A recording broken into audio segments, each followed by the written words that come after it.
नमस्कार, श्री स्वामी समर्थ. कशा तुम्ही सर्वजण? मस्त मजेत असाल तर आजच्या माझ्या मिनी ब्लॉगमध्ये तुम्हा सर्वांचं मनापासून खूप खूप स्वागत आहे. तर आम्हाला जायचं होतं आज दिंडोरीला स्वामीची सेवा करण्यासाठी आणि केंद्रामध्ये.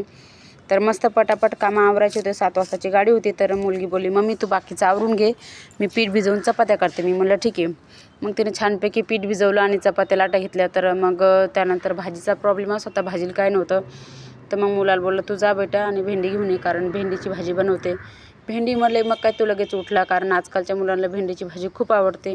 तर मस्त भेंडी घेऊन आला की मी म्हटलं तर घेऊन आलाच आहे सर, छानपैकी धुवून दे आणि कपड्यानं पुसून पण दे. तर त्यानं मस्त आणली आणि म्हटलं आता मला नाही सांगितलं आणि धुवायला पण सांगते. मी म्हटलं ठीक आहे चालेल, काय होत नाही. थोडी थोडी मदत केली का पटकन कामं आवरता. तर बोलला ठीक आहे. मग मस्तपैकी छानपैकी त्यानं 2 पाण्याने भेंडी धुतली आणि स्वच्छ पुसून दिली. तोपर्यंत तिच्या चपात्या झाल्या इकडं. मग मी लगेच भेंडी कट करायला घेतली आणि गोल गोल मस्त अशी भेंडी कट करून घेतली. त्यासाठी मला 2 टमाटर पण छोटे छोटे लागणार होते. तर मस्त 2 टमाटर कट करून घेतले. त्यानंतर लगेच गॅसवर पातेलं ठेवलं आणि थोडं तेल टाकून मस्तपैकी गरम व्हायला सोडलं. गरम झालं का त्याच्यामध्ये लगेच थोडं जिरं घालायचं आणि जिरं घातलं का जिरं छानपैकी तडतडलं. त्याच्यानंतर त्याच्यामध्ये सोडायची आपली भेंडी कट करून ठेवली ती मस्तपैकी त्याच्यात भेंडी टाकून द्यायची आणि भेंडी टाकली का 2 मिनटं खालवर करायचं त्याला. आणि त्याच्यानंतर मग हळद आणि मीठ घालायचं, कारण लगेच मी मसाले त्याच्यासोबत टाकत नाही. पहिले तेलामध्ये थोडं टाकून 2 मिनटं सोडून देते. त्याच्यानंतर मस्त हळद आणि मीठ घालायचं आणि परत 2 मिनटं झाकून ठेवून द्यायची, कारण बाकीचे मसाले पण मी थोडी भेंडी शिजली का त्याच्यानंतरच टाकते.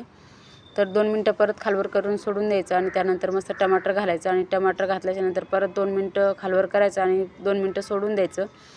आणि त्यानंतर थोडंसं तेल सुटायला झालं, आपल्याला असं वाटलं टमाटर थोडा शिजला आणि भेंडी पण थोडी शिजली, तर त्याच्यामध्ये लगेच मग मस्तपैकी धनिया पावडर टाकायचा. तर धनिया पावडर पण मी टाकून घेतला आणि 2 मिनटांनी परत खालवर करून सोडून दिलं आणि मग 2 मिनटानंतर मग मस्तपैकी अशी लाल मिरची घातली. तर लाल मिरची तुम्ही तुमच्या आवडीनुसार घालू शकता.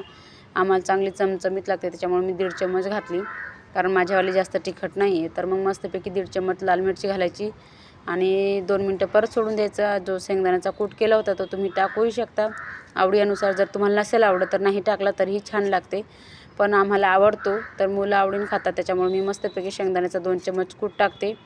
मिरची टाकून 2 मिनटं सोडून द्यायचं. त्यानंतर मस्तपैकी 2 चम्मच कूट टाकायचं आणि छानपैकी खालवर करून 2 मिनटं परत ठेवून द्यायचा. तर खूप छान लागते अशा पद्धतीने ही भेंडीची भाजी. तुम्ही भाकरीबरोबर पण खाऊ शकता किंवा चपातीबरोबर खाऊ शकता. एकदम झणझणीत आणि चमचमीत होते. तर आवडला असाल तर सबस्क्राईब करायला विसरू नका, लाईक करायला विसरू नका. तर आजच्यासाठी एवढंच आणि भेटूया पुढच्या व्हिडिओमध्ये. चला मग बाय बाय. तर खूप छान झाली बघा, मस्तपैकी आपली अशी चमचमीत भाजी रेडी आहे.